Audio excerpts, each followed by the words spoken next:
We will now go to messages from the Assembly. Mr. Secretary, please read. Madam President, I am directed to inform your honorable body that the Assembly amended and on this day passed as amended SB 80, 81, 82, 84, 85, 98, 78, Senate Bill 88, and Senate Bill 75, and respectfully request your honorable body to concur in said amendments above bills ordered to unfinished business file. Thank you, Mr. Secretary. We're now going to go to file item, or excuse me, without reference to file, we're going to go to SB 75. SB 75. Mr. Secretary, please read. Senate Bill 75 by the Committee on Budget, an act relating to health and making an appropriation therefore to take effect immediately. Bill related to the budget. Senator Leno. Thank you, Madam President. Colleagues, this is our omnibus health trailer bill. Among other things, it eliminates the 10% Medi-Cal payment reduction for dental providers, and that's effective July 1st of this year. It also expands Medi-Cal to provide coverage to all eligible children, regardless of immigration status. It also implements timeframes for long-term health care facilities complaint investigations. We've seen any number of news reports in recent years of people dying in their beds for lack of inspection by the state. This is going to change that situation dramatically. It also implements programs to prevent hepatitis C and HIV prevention. I ask for your aye vote. Thank you, Senator Leno. Senator, under debate or discussion, Senator Wynne. Thank you, Madam President. I would have offered an amendment, colleagues, to this bill if it was not on concurrence to restore the Medi-Cal provider rates that were cut in 2011. The budget before us spends $7 billion more than last year's budget. However, it does not fully restore Medi-Cal rates for all providers, which would only cost approximately $48 million per year. The governor has called a special session on Medi-Cal rates, but quite frankly, it is completely unnecessary. We cannot continue to kick the can down the road any longer. This is not a partisan issue. We have all agreed that not only is this the right thing to do, but that the safety and well-being of 12.5 million Medi-Cal members depends on it. We could have passed this amendment and addressed the issue right now.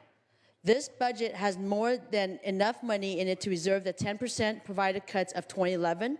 The reality is that this budget adds thousands of people into a healthcare system that is currently broken.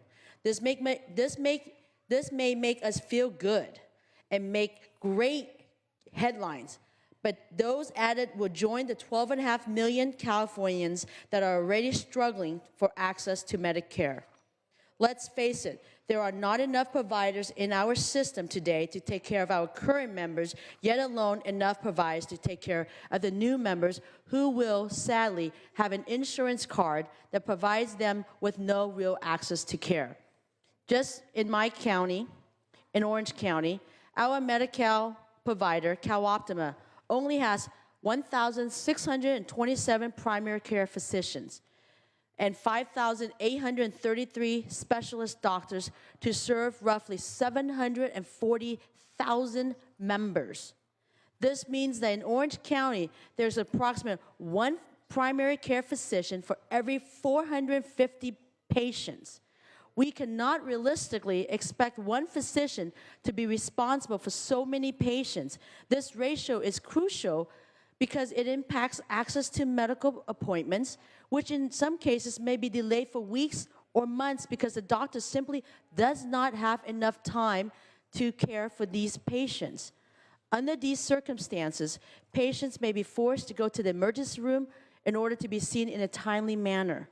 Rather than addressing this issue, this budget seeks to make this ratio worse by adding more people to a system that is struggling to stay afloat, and without looking to give doctors, providers any financial incentive to stay or much less join our networks. For many years, I have been drawing attention to the access issues with DentaCal. So believe me when I say that I truly, truly appreciate that you are restoring the 10% cuts for dental care reimbursements. But just to give you some numbers, The California State Auditor Report from December 2014 highlighted that the 10 dental procedures most frequently authorized for payment within the Medi-Cal program's fee-for-service system averaged $21.60 in 2012, which is still only 35% of the national average of $61.90 for the same procedures. Considering these numbers, the proposed restoration for dental reimbursement barely makes a dent in what we would truly need to pay providers in order to improve access to care for Medi-Cal recipients. Regardless, I believe that restoring the 10% rate reduction for DentalCal reimbursement is a great start. However, what this bill needs to do is restore the cuts for all Medi-Cal providers as well. If we adjust Medi-Cal rates, we will increase the number of healthcare professionals willing to provide medical care to people receiving Medi-Cal benefits. We don't need a special session or a tax increase in our $114 billion budget that includes approximately $14 billion of unanticipated new money to do the right thing. We should make the sustainability of our healthcare system a priority and restore Medi-Cal provider rates to all providers back to the pre-2011 level. We should not let this opportunity pass by us. Thank you. Thank you. Members, I've been asked to inform you that the Assembly has completed 10 bills. We have completed 4. Consider, if we might, some brevity in our remarks so that we are not shown up by the lower house when it comes to our efficiencies. So with that, Senator Stone. Thank you, Madam President, and I appreciate your request for brevity, but we're spending $250 billion. I think it's worthy of spending time on issues. I have to stand up and rise and share my concerns about SB 75 as a healthcare professional. They have seen draconian cuts, 10%, and we've talked about primary care physicians. We have primary care physicians. The problem is that they won't accept the fees. And they won't accept the fees because we rank 48th in the country for having the lowest Medi-Cal type fees, and that's why doctors will not accept them. But the state of California is really shortchanging themselves, because if we fully restore Medi-Cal, it really turns out to be what we call around here budget dust. But it's going to save the state of California money in the long run, because if these people, 13 million of our constituents that have Medi-Cal and don't have a primary care physician to go see, guess where they're going to go? They're going to go to the emergency room. They're going to use their Medi-Cal benefits. It's going to cost the state significantly more in the long run than it would if we just restored the fees that were taken away from primary care physicians. I also met with the largest pharmacy chains in the country, the CVS's, the Rite Aids, the Walgreens of the world. And let me first qualify by saying that, yes, I do own a pharmacy. I do not take Medi-Cal in my pharmacy as I deal a lot with institutionalized entities. But with that said, when you talk about a 10% cut for physicians, you're talking about a cost in their time and their service, which right now is it's less than 50% of what we pay in Medicare. They get about $18 a visit, which is pretty difficult when you have to see 20 or 30 patients a day. It doesn't really pay the bills. But the problem today is when we see pharmaceuticals, such as the pharmaceuticals that we use for treating hepatitis C, you have a 10% cut on a drug that costs $75,000, and you're looking at a $7,500 difference in the cost, and you're making $1.25 in a fee to dispense that medication. Are you, as a businessman owning a pharmacy, going to give services to that individual? Any prudent businessman wouldn't do it. So we're not here to ask for giving people a raise in Medi-Cal. All we're asking to do is to restore the cuts at a time when we have $14 billion in unanticipated revenue. We talk about this is a moral reflection of this legislature of this state. The most vulnerable need Medi-Cal. It's alarming that 1/3 of the state, 33%, 13 million people, depend on Medi-Cal to take their children, to take their parents, to take their grandparents to get care, and they're not getting it.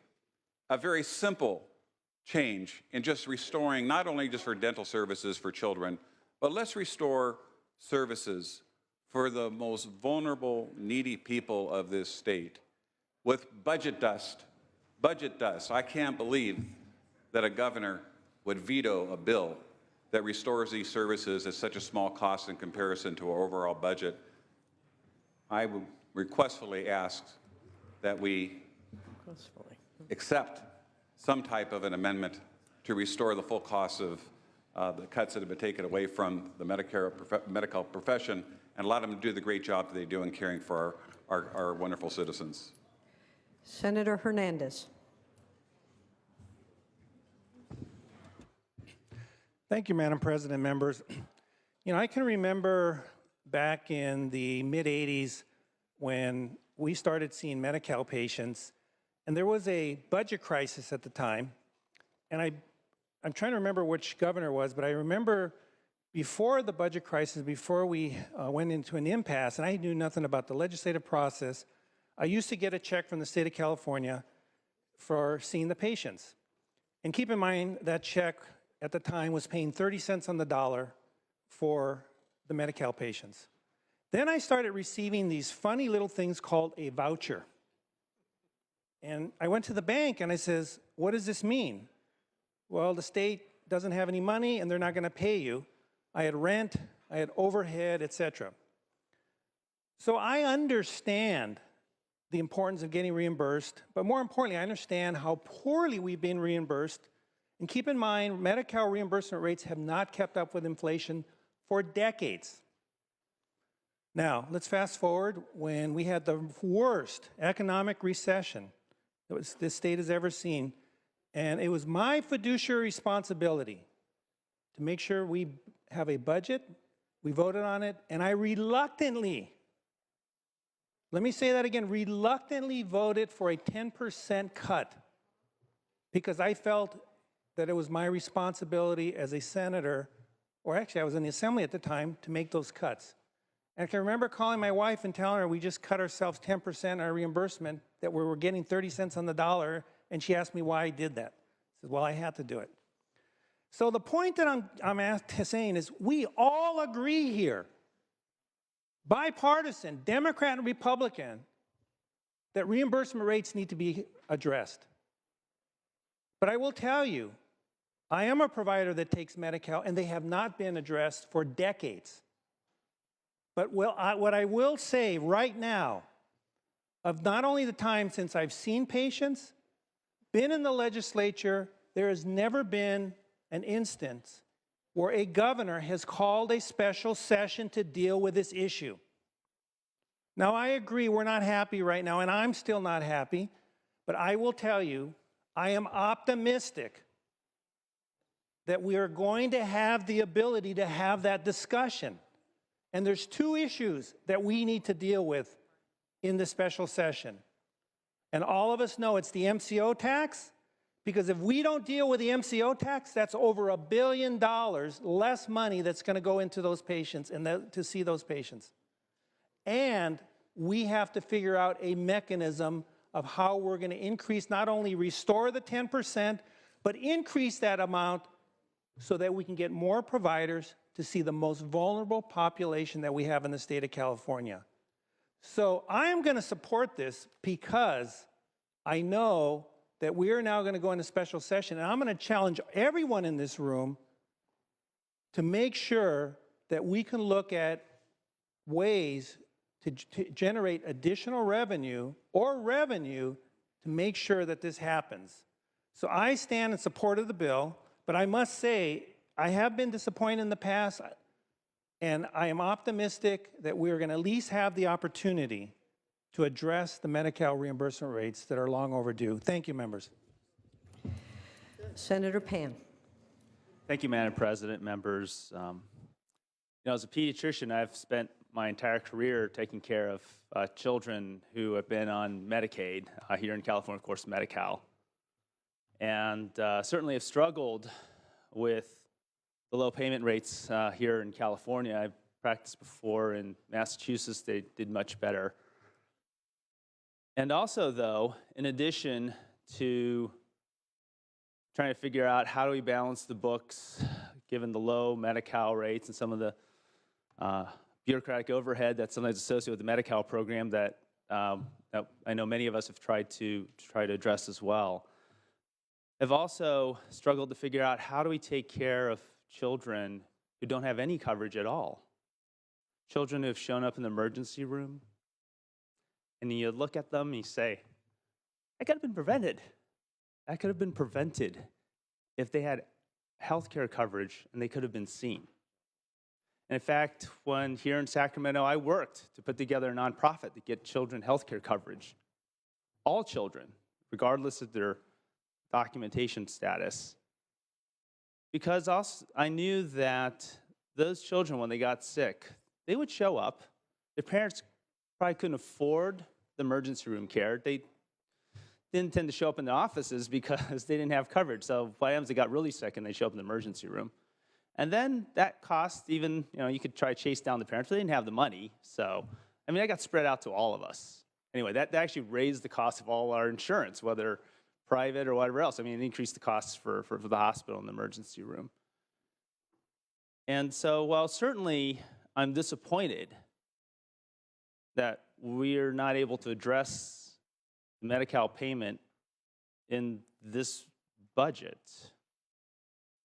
I'm also cautiously optimistic that thanks to the leadership of our pro tem and others, that we are going to have an opportunity to address not later in the year.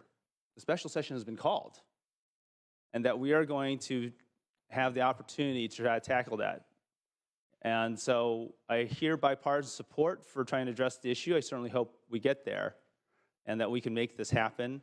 But I also want to celebrate the fact that in this bill that we're going to vote today, the one I'm going to be voting yes on, that I support, that we're expanding health care coverage to all children. And that it's not a mistake to have taken funds to actually support that. Because some people have made comments, well, maybe we should take in that money and just use that to increase rates.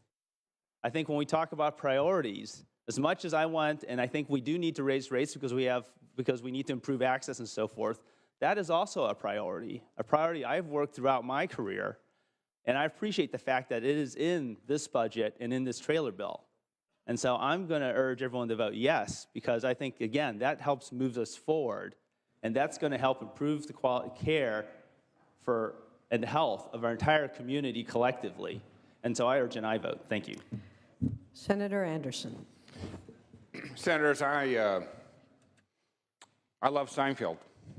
I'm a big fan of it. I watch it frequently, like the reruns. And there's one particular episode where Jerry, the main character, makes a reservation for a car. And when he gets there, they have no car for him. And he comes in this very comical skit about, you know how to take the reservation, you just don't know what it means. I would submit to you SB 75, if it were about a car reservation, would be humorous, but unfortunately it's about children's health care. It's sad. And we've heard on this floor that, gosh, if only in a bipartisan way we could move forward and do this together. And I'm sorry, we're senators. This is our job. We get to do it. Remove the glass ceiling. We can deliver for our constituents. We can make that difference. And the one thing is, I've not heard one person say we shouldn't do it. I've heard speaker after speaker after speaker say, we know and we should do it. And by the way, not every doctor can afford to be a legislator and have a dual income. Most don't. And yet, time and time again, we ask each and every one of them to work for free or close to it.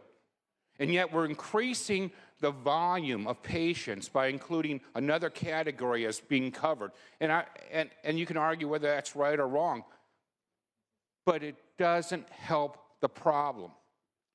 I can't look in my district and see poor kids, middle-class kids, their parents, their family, their siblings, not being able to set an appointment with a doctor because there's no doctor that will take them. And I can't blame the doctors because at the end of the day, someone's got to pay for the electricity in their building. Someone's got to pay their mortgage. They deserve to be paid. We can't keep coming back and cutting them and saying, well, it's because the economy is poor and everyone's suffering, so we need you to step up. And then when we're flush in cash, and this year we are, we can't make good on our commitments. We can't make good on our commitments to education. We can't make good on our commitments to ACA. We can't make good on any of our commitments. Are we not the legislature? Do we not have a vote on this? Do we not have the ability to introduce legislation? And yet, time and time again, we've grown like a beaten down dog. We've grown so accustomed to not thinking for ourselves and not delivering for our constituents that we just simply cower in the corner because somebody says, we don't want to spend the money on that. You know, I heard the beginning of this morning start with how this is our moral statement, how this sets our priorities. I can hear our priorities. The silence from this floor on this issue sends a clear signal what our priorities are. This is the year, this is the time when, as my good friend from Riverside stated, budget dust is put back into the budget to ensure that providers get paid so there'll be access for those children. There'll be access for Californians to get there. Don't leave it to the Assembly or to the governor to do your job. Step up as senators, meet the challenges, and deliver for our districts. I, for one, would support it in a heartbeat. Now, if I was in the majority party, I could introduce that bill and have some assurance that it would actually make it out of committee. But from the minority party, it's hard for the tail to wag the dog. But I think this is a tipping point moment of what Californians have to think about. Do they want to continue down this path of excuses? Are we actually going to fulfill our commitments, our promises? Are we just going to take the reservation and never deliver the car? Are we actually going to deliver on the promises that we're making to parents and children? And I think that if we don't correct this and kick the can yet again down the road, it's on us. It's not on the Assembly. It's not on the governor. It's on us, because we have the authority to introduce it, to follow up, and to fight for it. I hear excuses, but I don't hear any fighting. I want to hear the fight spirit back here on the Senate floor. So with that, I won't be supporting this, but when you decide to add it in as a majority, I'll be glad to support it. I will fulfill my commitment to my constituents. I urge a no vote. All debate having ceased, Senator Leno, you may close. Thank you, Madam President. Again, just to correct some misinformation that was suggested in the comments, if this cost to restore the full 10% of Medi-Cal reimbursement rates for healthcare providers was indeed budget dust, or $48 million as was suggested, I think we probably would have done it. The figure is closer to $250 million with ongoing costs similar. So that's the reason for the extraordinary session. This will be debated more fully. Again, it should be corrected. This is not a minor expense. I ask for your aye vote. Mr. Secretary, please call the roll. Allen? Aye. Anderson? Bates? No. Anderson, no. Bell? Aye. Berryhill? No. Block? Aye. Cannella? Aye. De Leon? Aye. Fuller? No. Gaines? No. Galgioni? Glazer? Aye. Hall? Aye. Hancock? Aye. Hernandez? Aye. Hertzberg? Aye. Hill? Aye. Hueso? Aye. Huff? No. Jackson? Aye. Lada? Aye. Leno? Aye. Leyva? Aye. Liu? Aye. McGuire? Aye. Mendoza? Aye. Mitchell? Aye. Monning? Aye. Morlock? No. Morrell? No. Wynn? No. Nielsen?